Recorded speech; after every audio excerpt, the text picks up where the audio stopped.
think this is one of those moments where you think, I just landed in something. Do you feel that? I I took a little cannabis this morning, and I am a grower of, great admirer of, student of. She is my teacher, medicine. She's helped me integrate with all the other master plants. And she wanted to be along for the ride today. She's carried me very far. How do you follow that? I rewrote my entire presentation in 30 seconds. So I don't know where this is quite going to go, but I don't think that matters. I think that we're here now is all that matters. So, a story of hope. I'm going to take this name badge off because Edi's a lovely woman. She did a lot of really interesting things for the first 55 years of her life. She conquered some mountains and did some exciting things in the business world. But then I crashed so hard. I had that snake inside too. And you can't be who you were before. And you don't yet know who you're going to become, but there is a beckoning in the becoming of who we are. Do you feel that? It is a sacred place that is in each of us. It is the GPS that keeps us saying yes to wild and crazy, beautiful expressions of hope. And so I want to take you on a little bit of a personal journey that Ladybugs you invited in on Friday night. You called it in, and we're here. And when I see you, and the word that holds this space in grace is devotion. Amen, right? Ashe. Yes, please. This is an invitation moment for us to recognize the calculus of you, all that you are, every hard edge you've worked through, every softening space you're still leaning into. This is our time. We are the ones we've been waiting for, and we are no longer waiting. And I did not know what I was saying yes to. How many of you know where this part of the story is going to go, right? To go from me to we, the path of ascension that hurts our bodies sometimes. That we're on, like this, the thing that we are leaning into right now is knowable, witnessable. We're not waiting anymore, are we? So my life crashed as a speaker, and I realized I could no longer work on that body of work. It was a mapping of how to move people from one paradigm to the other. Like, that's a big map. And I built it over 30 years, from compliance to reliance. I worked with the accounting profession, and I cannot even add or subtract what the fuck was I doing in the middle of that story? How many of you know that place? What the fuck was I doing in the middle of that story? But there you were learning, you were beginning to feel into who you were. And the power that comes from trusting that Braille approach to life.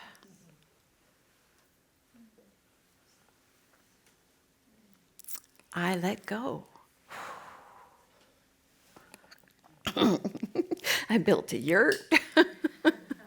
I waited, and things started to happen. Beauty showed up in my world. And I thought, okay, this leaning into the all in, I got a nudge for that years ago.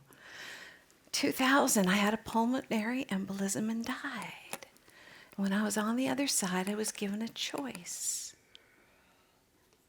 And it looks like I made the choice, but there is a what are you saying yes to moment in this?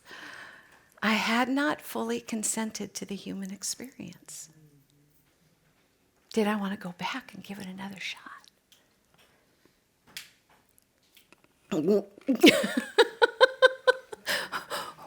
17 days on morphine, it was my first journey experience.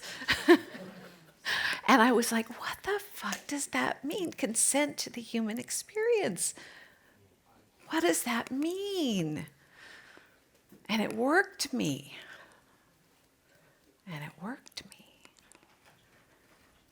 And when I crashed out of the old story into the free fall, I was like, oh, this is what consent to the human experience looks like.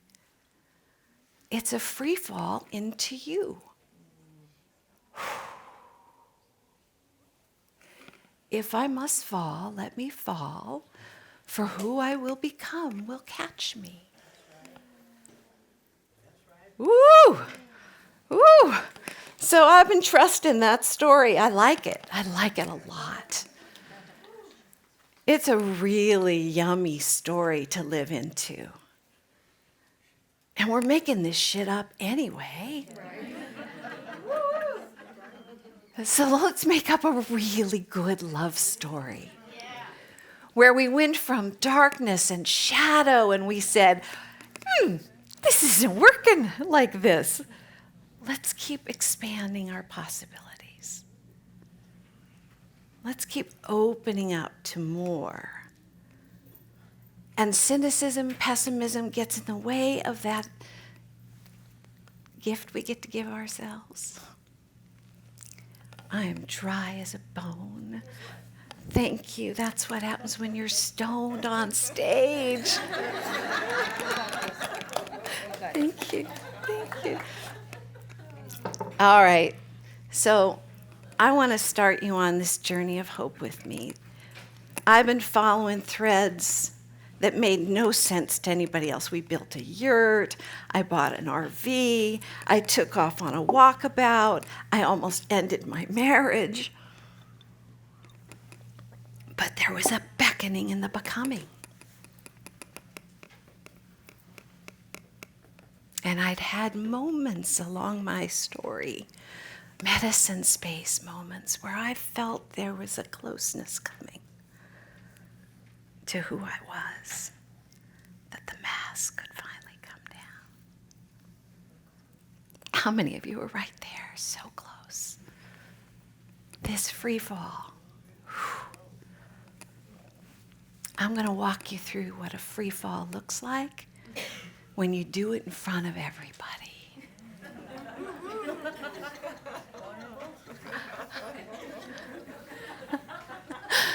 That's what my talk is about today.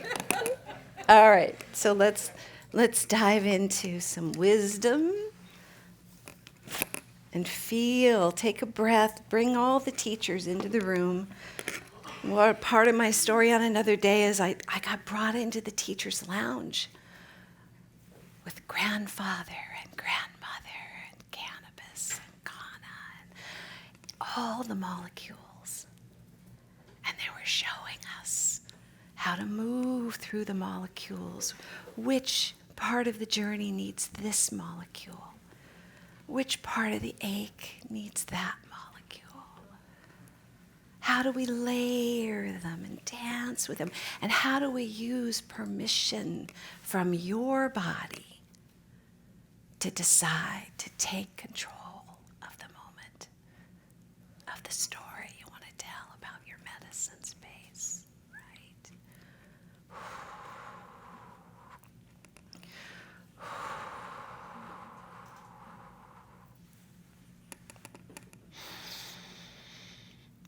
Holding space for our own healing. We're the only ones who can. And it's going to look messy and crazy and maybe narcissistic as I show you what I'm about to show you about my life. So just hold that possibility that what we think of narcissism is really us just trying to figure the whole fucking thing out. Right? Let's just find the grace in all of this. Because grace lines up with hope in a beautiful dance. Let's see if I can get this. Am I there? I'm really high. This is so hard when you're high. There we go.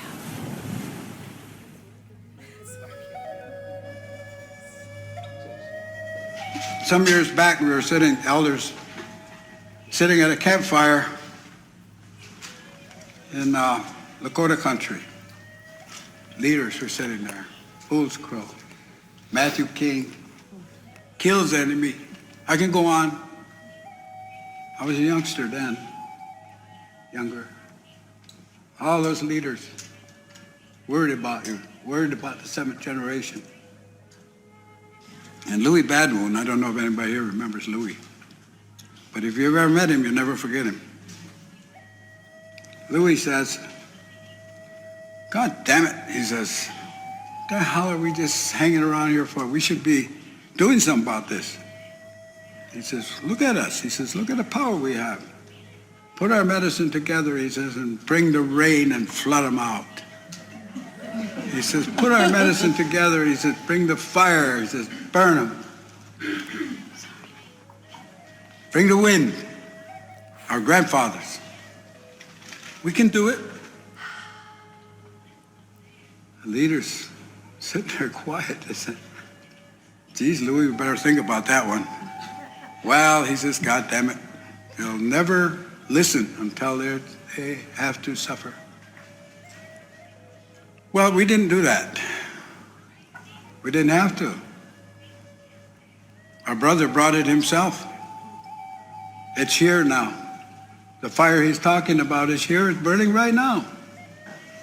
The wind he's talking about is just beginning. The water, you want more, you're going to get it. And those that need it won't get it. No, these are the prophecies. These are what we heard. These are what we know. We've been told again and again. 200 years we've been listening to the prophecies. And the first thing you understand is, they're here. Oh, that happened already. That happened. So we are living in a time, like my grandson said, what's going to happen to me? Well, that's our job. Our job is to change people's minds. People have to change. Directions have to change. Values have to change. Otherwise, there's no mercy in nature. None. No mercy. Nature has none. Has only law, only rule. You don't abide the rule, you suffer the result.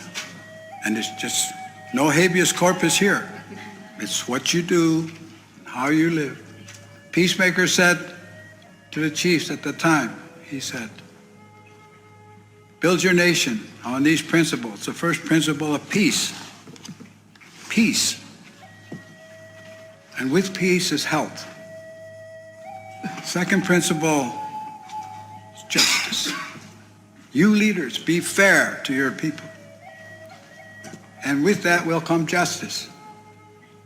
Third one, power. The power of being united, the power of the good mind, power of one mind. Power.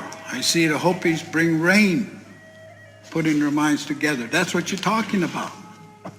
Never seen a Catholic priest bring rain yet. And I think I can safely say you never will. But we do. We bring rain. We give thanks. We work with the animals. For everybody.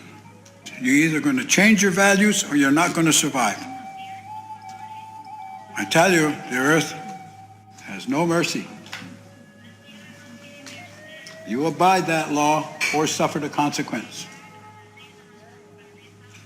Business as usual is over.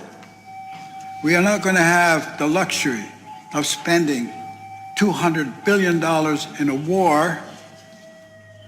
You're just not going to have the time or the money because you're going to be paying for environment and damages coming. I said, I'll help you. I'll be right there. And that's our elders' position.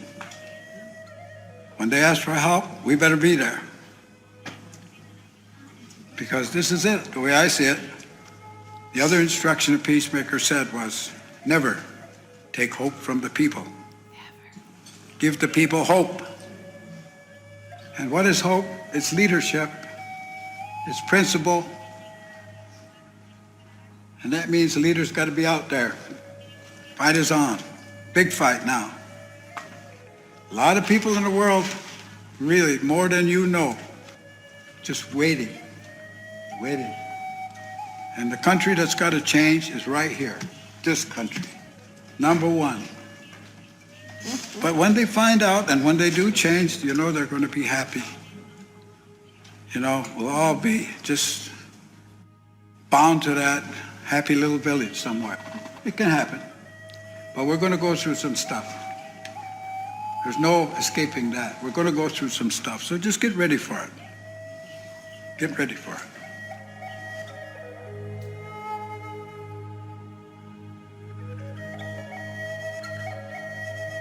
Breathe that in. Send that love. It's a big love story. While we figure this out, we get to fall in love with trust. Not just dance with it, navigate around it. Like trust that you are enough. I wish I could sit us all in a room and watch the movie Woman King, The Woman King. Did you feel your yoni scream in that one? Ha! Like we have a challenge. The sister wound is real. The mother wound is present. It's hard for women to really find their way, even with each other sometimes. But I've watched the last 36 hours blow my belief away about that. I'm so grateful to be here in your presence. We are the ones we've been waiting for. It's time. So when my beautiful 30-something son calls and says, Mom, no, I don't want you to worry. I'm not suicidal, but it kind of catches you off guard as a mom. I got brilliant kids. They're in the work. We're doing multi-generational cleanup on aisle 3. And it's powerful. So he's bright. He's a big light in his world. But he's feeling the weightiness of this time.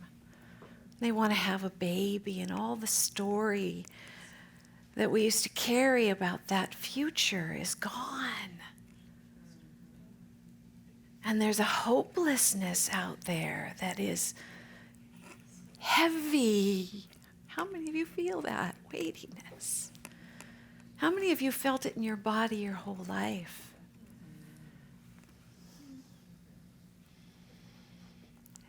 It's a gift. It's hard sometimes to be the ones that carry all of this. But it got you through the seeker part of your story to show up to the activation part of your story. I became activated when my son said, I'm not suicidal, but I'm not sure I want to be here. It's really hard. This humaning thing is really fucking hard right now. And he's a light in the middle of a lot of shadow in his job, and he's just trying every day to show up with an open heart, ready to hold it, whatever it is, sees the wrestling of the old story like a tantruming child. I mean, we can all just see the collapse happening. And he's especially attuned to that. So he feels this, but you know what? He's not alone. We're in the middle of a neuro-emergency. Our nervous systems are fried. Our cognitive capacities are dimmed. We are not operating on all cylinders right now as a species. This is anecdotal, but it's, I think, predictive indicator of what's happening. 10 years ago, a pediatrician shared that 10% of his clientele, little people, innocent people, showed up with a diagnosis under the heading of mental illness, depression, anxiety.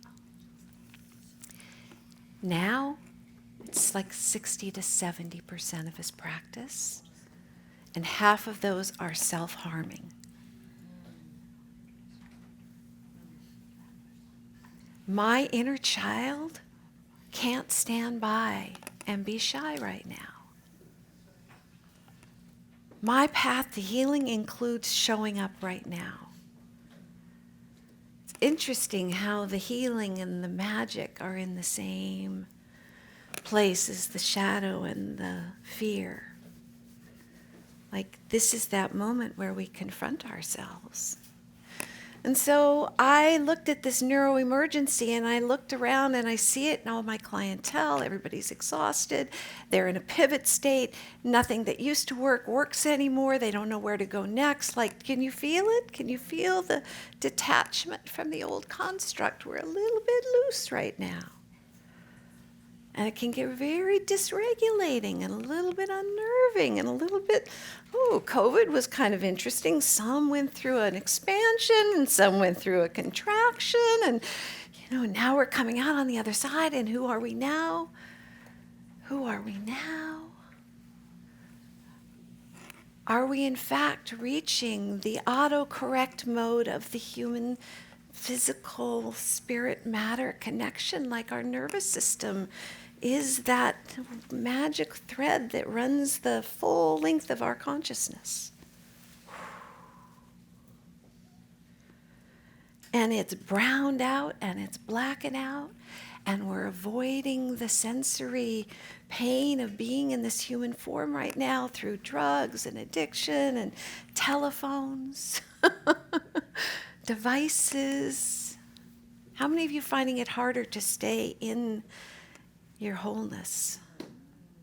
There's a big pull out there, right? So this neuroemergency, I have this frame, this lens of perception that came to me when I realized that having a pulmonary embolism was the best thing that ever happened in my life. Like, you go from your woundology to what happened to the mythology of your story. And I love Susanna's mythology. She brought us into her meaning making of her entire experience, and the Icaros became her life code to bring forward to all of us. How many of you felt that tonight?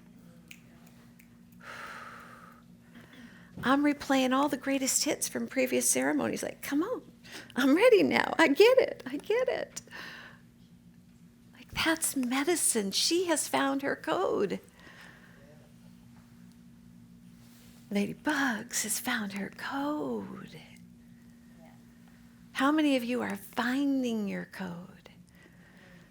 You feel it, right? Something that's pulling at you, something.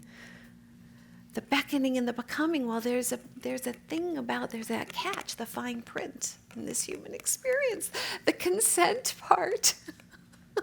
I had not consented to the human experience. Fast forward to my sons bringing all this front and center, and it's like, I got to go all in on this thing called hope. I got to figure it out. And I am a neurospicy human who just recently figured out that, no wonder school was so hard. So I missed the whole academic thread. So everything I'm about is what is coming through me. And then I hear PhDs and beautiful humans go, and this is how it all works. And I go, thank you. Thank you. I find a context for my experience through all of you.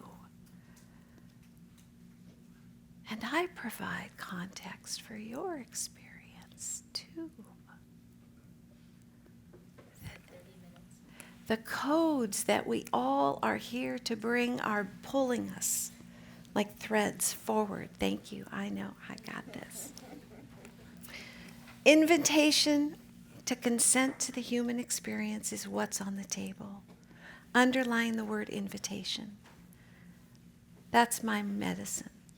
I'm an inviterist.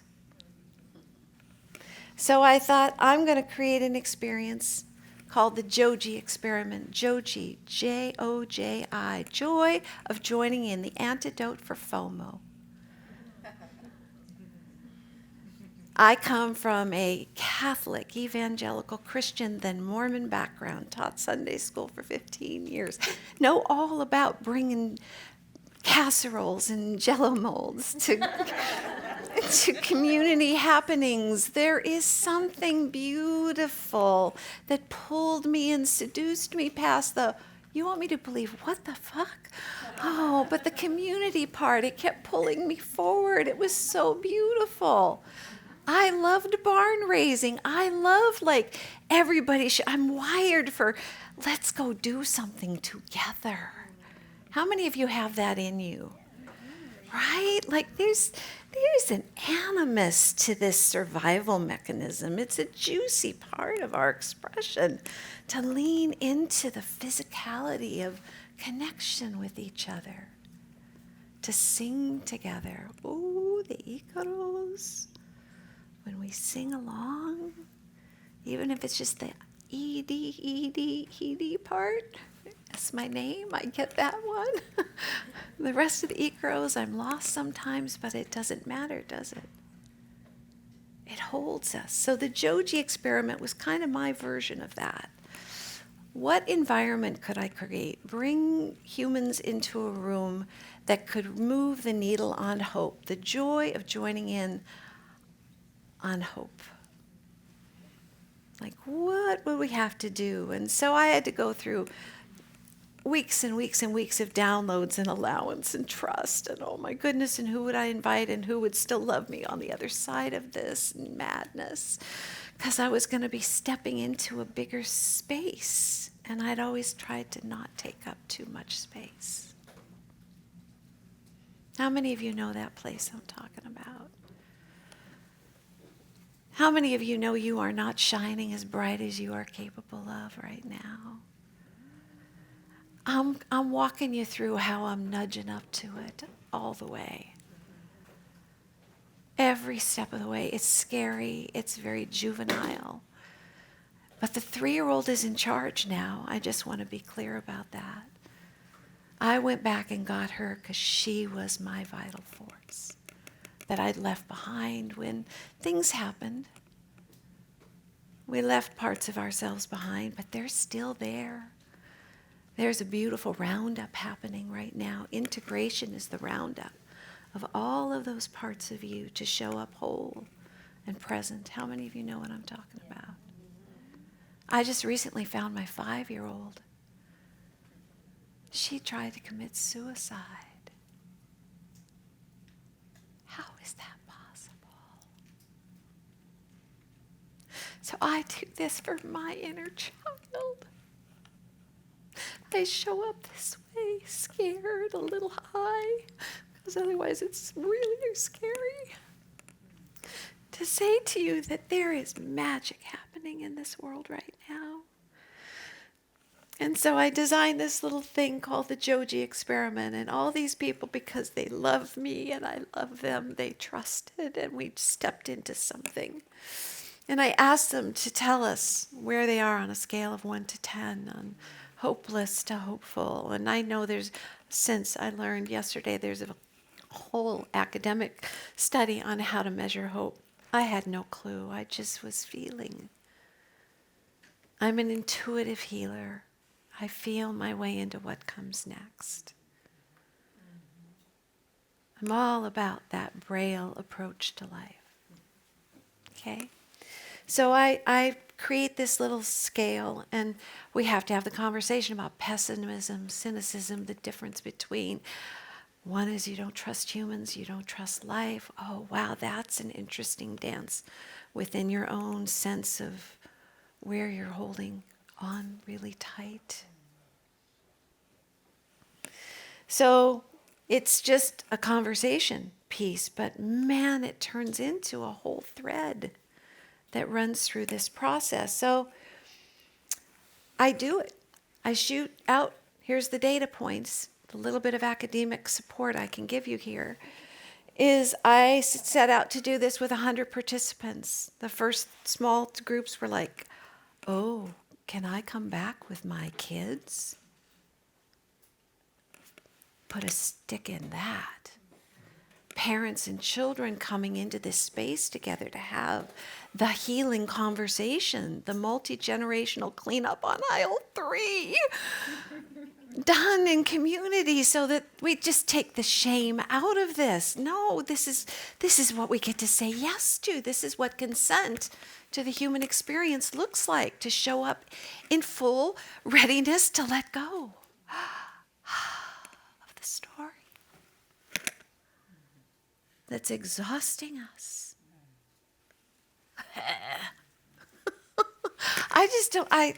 I watched it happen. And so we did it with 118 people, and you can see the beginning scores were averaging in the 6s and 7s.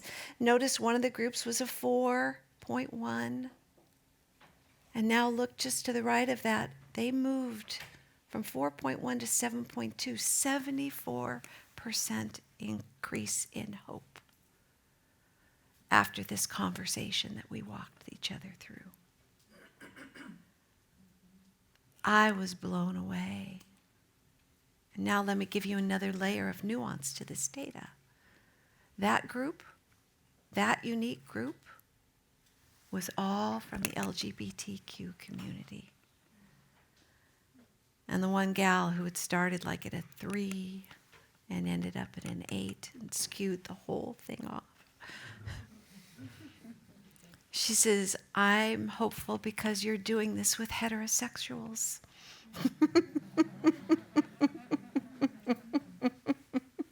So that was fascinating.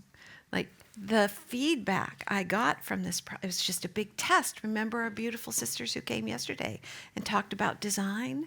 I come from that same rapid idea generation, go out and test it background, my friend Jen. This is our whole magic over the last few years is we've been designing tests. We've just been going out, and I'm here to report there's some really cool shit happening. Shift is happening. And the young people are just like ready for this. They just need the elders to show up and say, go. Do this. So I got excited. And I just want to highlight some of the, I mean, you must be wondering, what does she do in 4 hours? What drugs are involved in this transformation of hope? The language that we use is a drug.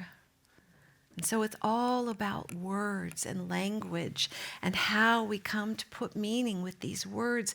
And so I developed these magnetic boards with 96 pieces on them, and they all can be moved. And young people and old people sat together and mapped out Dr. Hawkins' map of consciousness.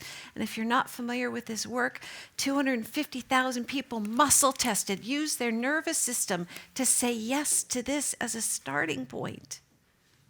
Do you know his work? How many of you know his work?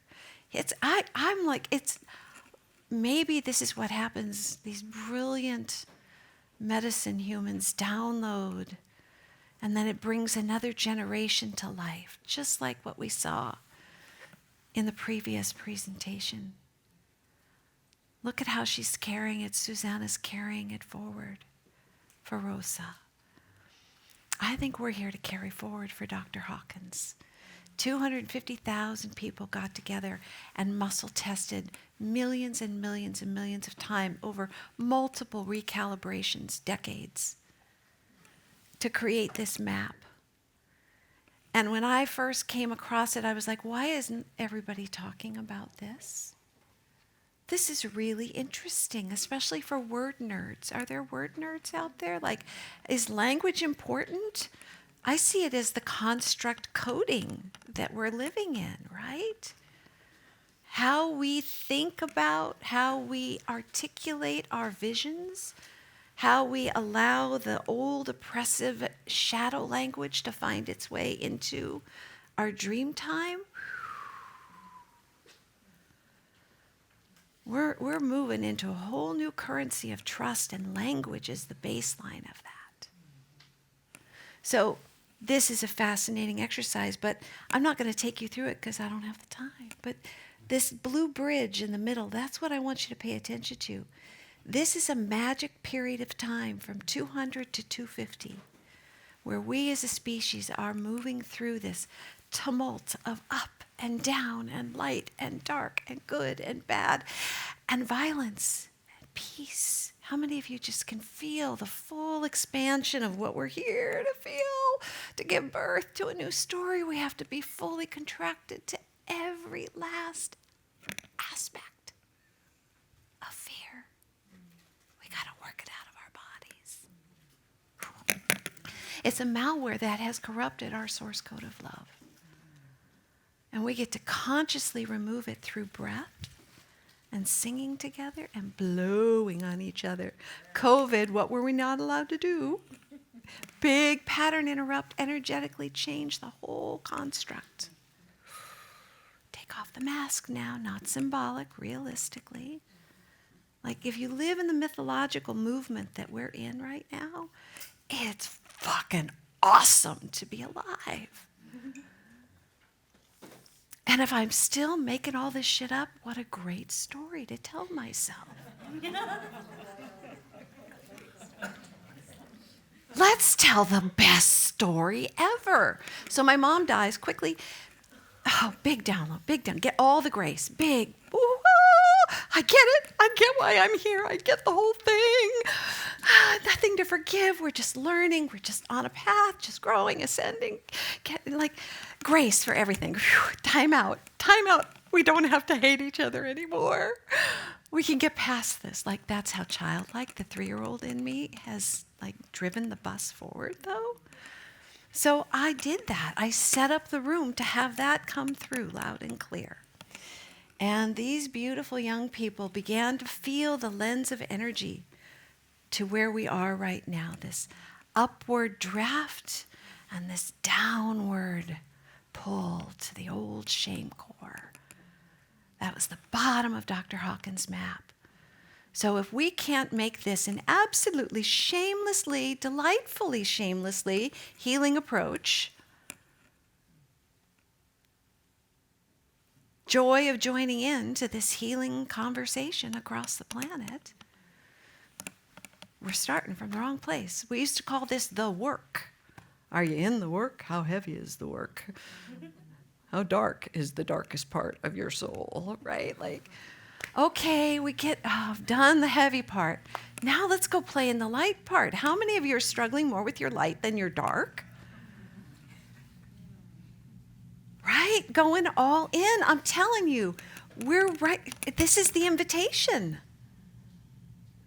If not now, then when? How much more do our children have to suffer? How much longer can our inner child tolerate them being at the bleeding edge of our collective unconsciousness? Kind of by design. What a cool mechanism to activate our wounded inner child, to see ourselves reflected in everything that's happening around us. How many of you feel that heaviness? Right? That's the old story pulling at us. We are ready. We are so ready. We're there. Notice on the right side of this, consent to the human experience versus resist it, wanting it to be different than it is. No, we are first responders on the scene of yes to the human experience. Yes. And there's energies at play, and heavy energies. But you know what? That's part of the plan too. It's part of the breakdown of the old story. When we give birth, is it clean and sterile? It's messy and bloody. My son was born, he had such a big shoulder, it got stuck. The midwife looked at me, she goes, you have to push like you've never pushed before. Note that. We are going to have to show up like we've never shown up before. And I pushed him out, and it broke my tailbone and his collarbone. Birth can be messy. So how do we get through tough times? We breathe together. And when I breathe with you, I'm part of you and you're part of me. And Dr. Emoto would say, you are passing crystals to me and I am passing crystals to you. And every time we breathe together, we are passing crystals. We are creating a shift in the morphogenic field around us.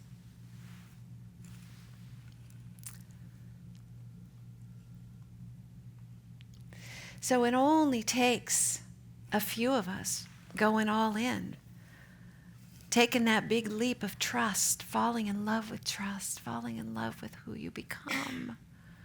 Whatever the choices are along the way, there are no wrong choices. There's just you feeling for consent. That's where our agency lies, in our consent to the human experience. We think free will's all about turn-by-turn navigation. Oh, fuck no. Free will's about the choice to show up in a love story. And that we found our way out of the dark. And there's enough of us now. The whole psychedelic, I wish Marisa was here. 300 psychedelic communities, conversations happening. I want to give this to her to take.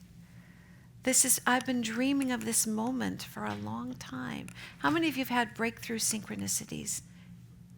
You know what I'm talking about. You've been pushing against something for so long, and then you just say, what the fuck? You're going to show up high and just see where it goes. Look where we are, guys. We're so far past the tipping point. It happened already. It happened in the late 80s, that big harmonic convergence where millions of people got together and breathed and mantraed and danced and intended and held space for the possibility, the imagination stretched because we saw hope in each other. Fear is a virus. Hope is a fungus. This is a Stamets moment. Yeah. we're reading The Entangled Life by Merlin. I'm channeling that right now. Like, we are so mycelial. Our nervous systems are so linked together, and we don't even realize how exhausted we are because we're carrying a collective story we're ready to release and let go of. Look at, guys, it's already happening. Our brothers and sisters who came before us, the celebration of all of that ancient gift of surrender to their lives that they showed up for. Look at how that's cascading forward now.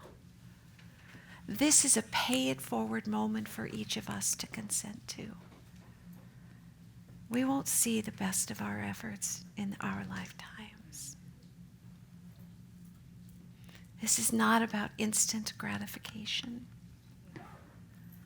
But I tell you what, watching people breathe together on this thing called the Be Love app, I'll go for the instant gratification of seeing how many people are breathing with me every day. I'm there 10 minutes. I'm so glad I'm being kept on track. So I turned this map on its side and I said, well, what the fuck? This isn't a lift. This isn't an ascension. This is a fucking inevitability. We're past the tipping point. How many of you had your big breakaways in the last 15 years? How many of you felt like you were preparing for something you didn't know what? The beckoning and the becoming is a we thing. We becoming. We becoming. We are here together. We are getting as close to one mind of one heart of one breath. The good mind that Chief Orens was inviting us into. We're so close. So what does that bridge look like? This is a whole other body of work, and I'm going to send you a link because I can't even get to the basics of it. But in my big bridge building 30 years previously, I think I have an idea that helps to bridge all the bigness of all the traditions, all the ways, the kaleidoscope of lenses that we bring to this question. Yesterday at lunch, I could barely sit still. How do we come together? All the facets of this. Right now, we look at us as underground, above ground, indigenous, endogenous. How are we learning this? How are we, we each are teachers and students every minute of this moment that we're in. So this map is a whole body of work that I'm currently testing. And I need humans to test it on. Invitation, that is the first piece. Your life falls apart. We call it a midlife crisis. I'm reworking that to midlife revival. Every human should be invited into their midlife revival as an initiation. Welcome to you now. Show up, and we got your back. We move into community. Welcome home. Then we go deep. We prepare ourselves for the medicine. We don't just show up with a fresh airplane ticket saying help. We as a community hold this bigger space for people to step into gently. Heart openers for the first year. We move into the big medicines when they are capable of holding their own big medicine.